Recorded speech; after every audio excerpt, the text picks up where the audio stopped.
ప్రజలు నిలదీస్తే పారిపోవచ్చు. మరి సొంత పార్టీ వాళ్ళే చుట్టుముడితే ఎటుపోవాలి? నువ్వు కోట్లు వెనకేశావు, మాకు మాత్రం చిప్ప మిగిల్చావు అని క్యాడర్ కాలర్ పట్టుకుంటే సమాధానం ఏంటి?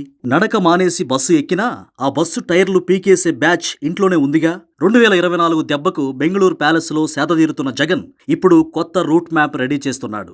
గతంలో తనను సీఎం కుర్చీ ఎక్కించిన పాదయాత్ర అంటే ఆయనకు చాలా ఇష్టం. కానీ ఇప్పుడు ఆ పేరు ఎత్తితేనే జగన్ వణికిపోతున్నాడు.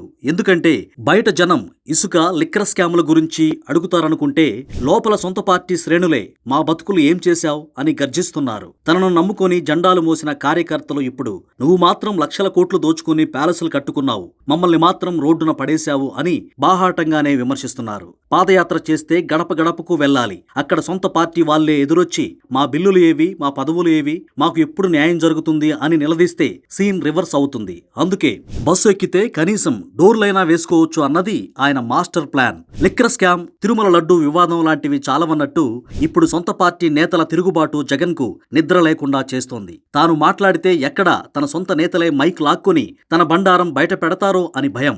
అందుకే తను సేఫ్ డిస్టెన్స్ లో ఉంటూ పార్టీ నేతలను ముందుకు నెట్టి డ్రామా నడిపిస్తున్నాడు. కూటమి ప్రభుత్వం అమరావతి, పోలవరం పనులతో రాకెట్ స్పీడ్ తో దూసుకుపోతుంటే జగన్ మాత్రం బస్సు యాత్రలో ఏ అబద్ధం చెబితే జనం నమ్ముతారు అని రీసెర్చ్ చేస్తున్నాడు. సొంత సర్వేలేమో నెగిటివ్ గా ఉన్నాయి, పార్టీ వాళ్ళేమో ఎదురు తిరుగుతున్నారు. ఈ పరిస్థితుల్లో బస్సు యాత్ర అంటే అది జనం కోసమా లేక తన మీద పడుతున్న నిందల నుండి తప్పించుకోవడానికా అని సోషల్ మీడియాలో సెటైర్లు పేలుతున్నాయి. మొత్తానికి ఈ యాత్రలో జగన్ చెప్పే అబద్ధాల కంటే ఆయనకు ఎదురయ్యే సొంత పార్టీ నేతల ప్రశ్నలే ఇప్పుడు స్టేట్ వైడ్ హాట్ టాపిక్.